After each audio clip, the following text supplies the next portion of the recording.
Hey guys.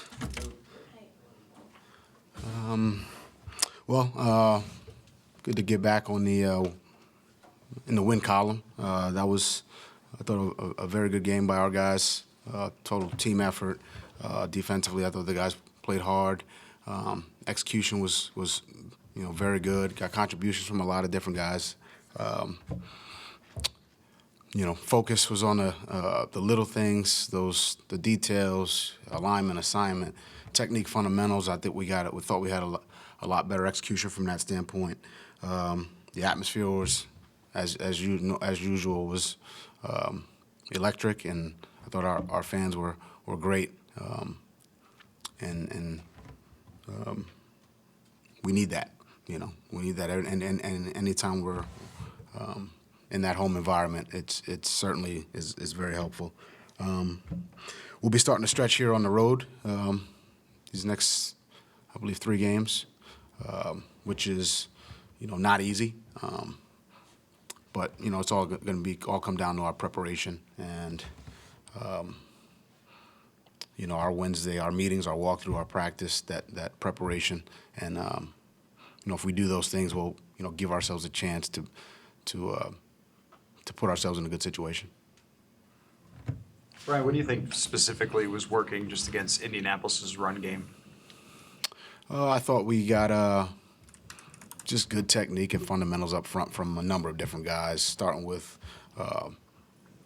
Bullard and HP, Tillery. We got good edges from Grenard, Ginkle, really whoever was in there, Pat Jones.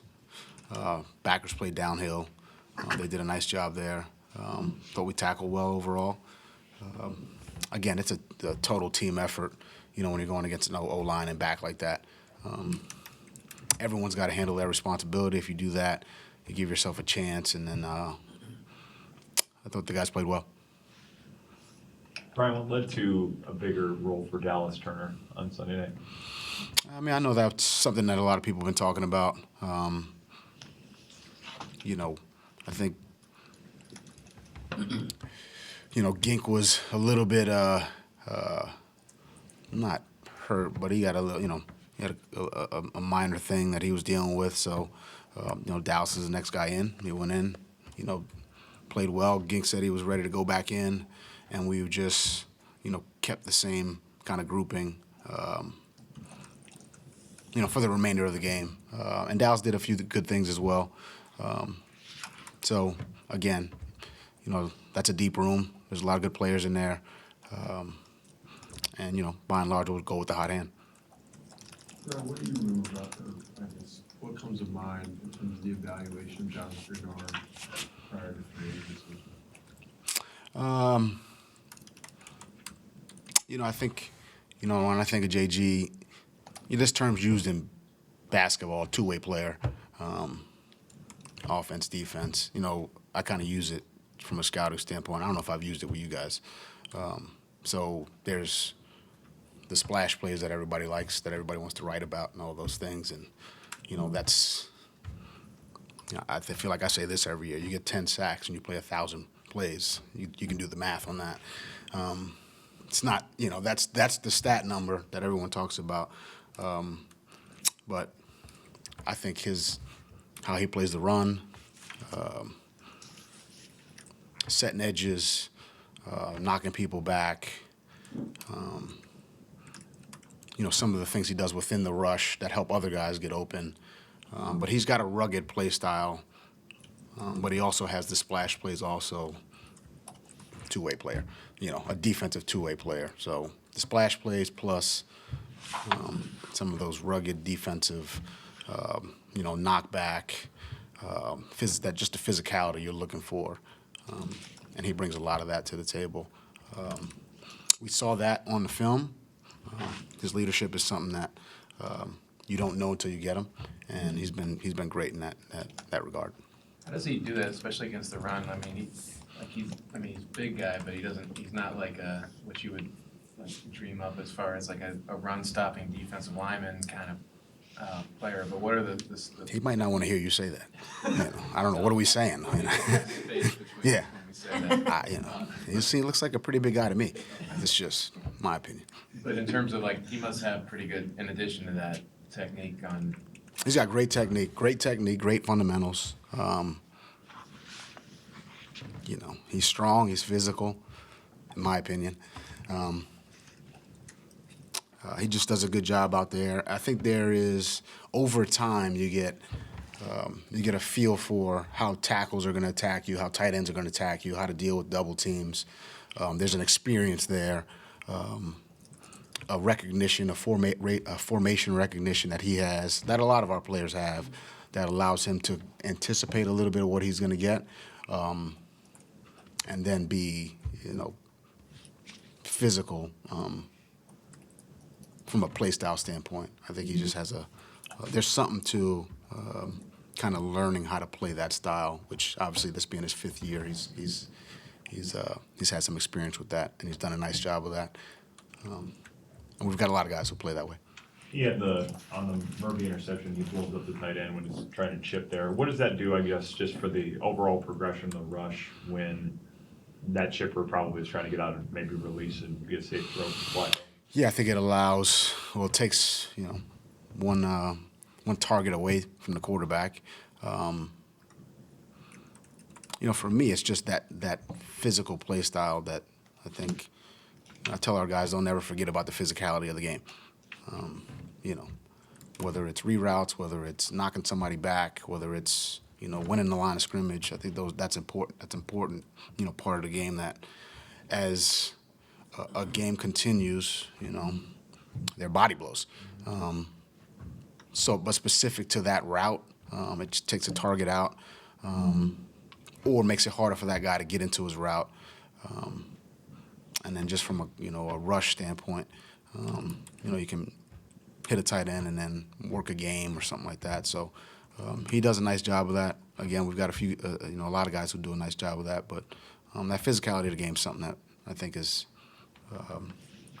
we can never lose sight of.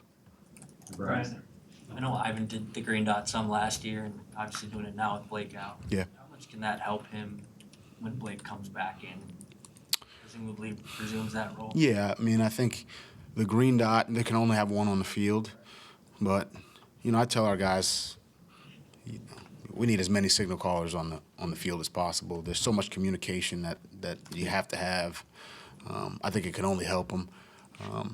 Just having that experience of giving out information to his teammates, whether it's the D-line, giving information to the D-line, receiving information from the safeties, giving information to, everyone on the defense.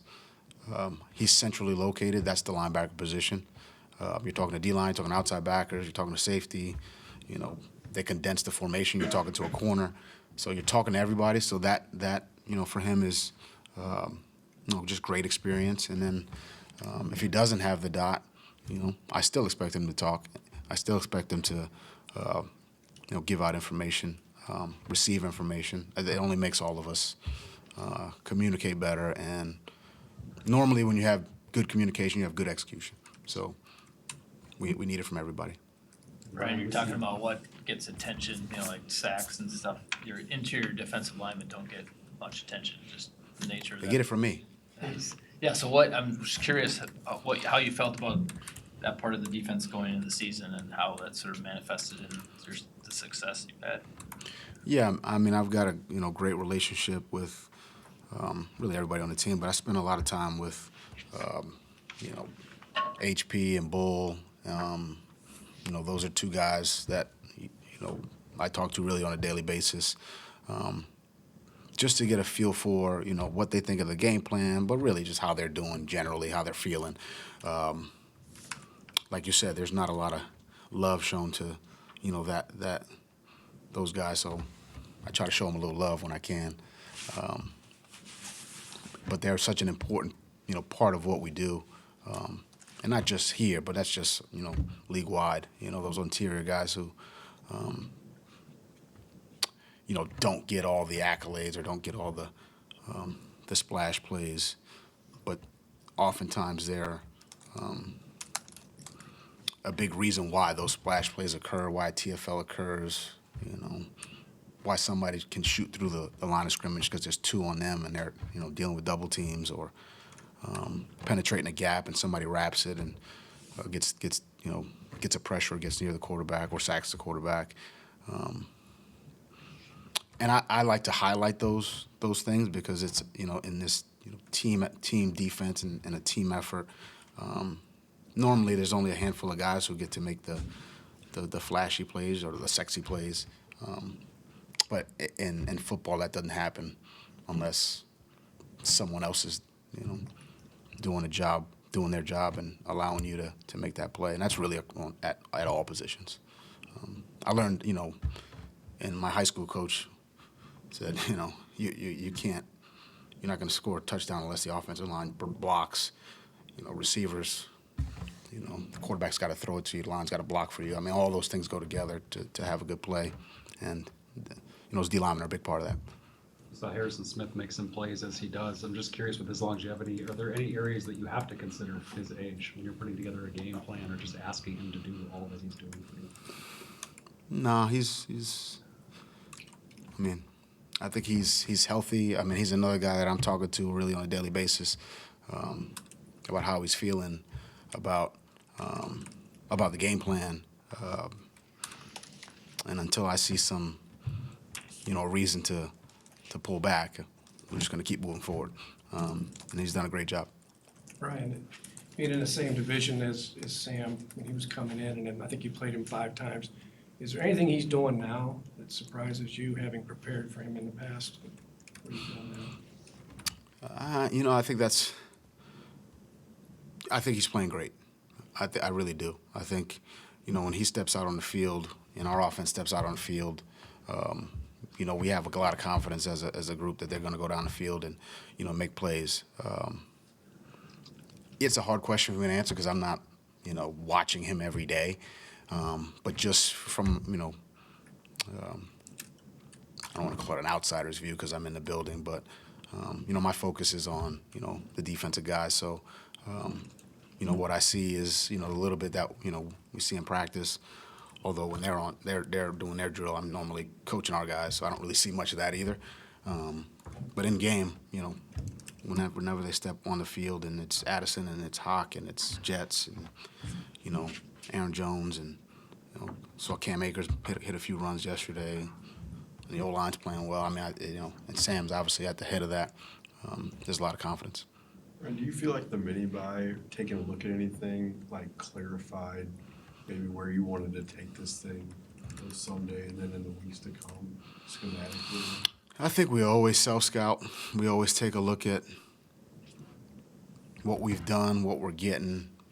And then I think, look, this is a business of being able to predict and forecast kind of what the next phase of the season is going to look like, what we're going to get, what we're going to see, and what we want to show people or what we don't want to show people. And I think every team's doing that. We're no different, but we're constantly self-scouting. What did we see last week? What did we see 2 weeks ago? Do we want to show something different? Do we want to do what we did last week because it was good? And that's kind of your constant conversation, in our staff meetings. Brian, just in terms of the defensive tackle position in general, it seems like defenses are playing like more too high. Has it increased the value of those guys in a defense, or is there more on their shoulders now when it comes to stopping the run, things like that there are lighter boxes and not linebackers with huge pads and things like there used to be?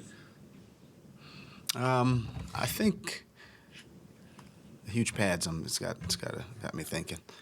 You mean like neck rolls and things of that nature? Kirkland, Yeah, I mean, you're taking it way back. Pepper Johnson, Levon Kirkland. Yeah, okay. I mean, I think there's a place for those are great players you just named. So, I mean, I'll take Levon Kirkland or Pep. But to your point, or to your question,